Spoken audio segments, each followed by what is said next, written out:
الحمد لله والصلاة والسلام على رسول الله أما بعد.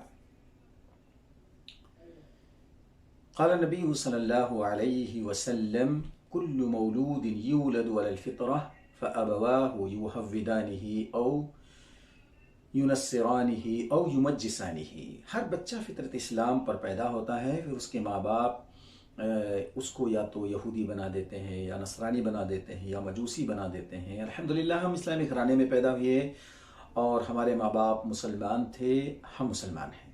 سب سے بڑی نعمت اسلام پر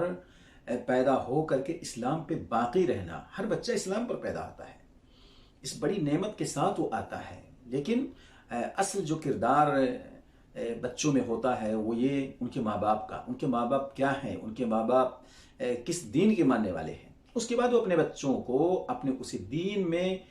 داخل کر لیتے ہیں، اپنے رنگ میں ان کو رنگ لیتے ہیں۔ تو یہ کتنا بڑا اللہ کا کرم ہے کہ اللہ رب العالمین نے ہمیں ایک ایسے ملک میں پیدا کیا جہاں اکثریت غیر مسلموں کی ہے،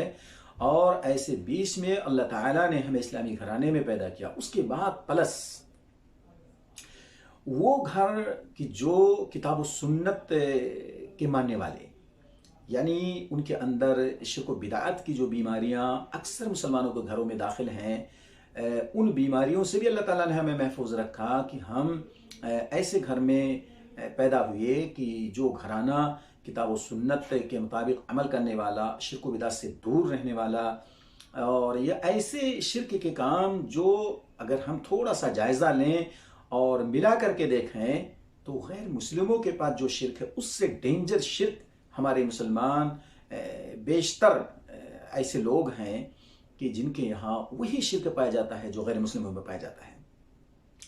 ایسے میں اللہ رب العالمین کا جتنا شکر ادا کرتا ہے کہ اللہ تعالیٰ نے ہمیں اس طرح کے گھر میں پیدا کیا۔ اللہ رب العالمین سے ہم دعا کرتے ہیں کہ اللہ رب العالمین نے جس طریقے سے صاف ستھرے ماحول میں، صاف ستھرے گھر میں، اسلامی گھرانے میں، اور پھر اس کے بعد کتاب و سنت والے گھرانے میں پیدا کیا، اللہ تعالیٰ اسی پر باقی رکھے اور اسی پر زندگی گزارنے کی ہمیں توفیق میں دے، اور جب ہمارا خاتمہ اس دنیا سے ہو اسی دین پر ہمارا خاتمہ ہو جو صحیح دین ہے، جو صحیح اسلام ہے، اور جس کے اندر خالص کتاب و سنت کی تعلیمات ہیں، اس کے اندر کوئی آمیزش شرک و بدعت کی نہیں ہے۔ اللہ رب العالمین ہمیں اس بات کی توفیق عطا فرمائے کہ ہم شرک سے محفوظ رہیں، توحید کو اپنا کر کے زندگی میں جئیں اور اسی پر خاتمہ ہو۔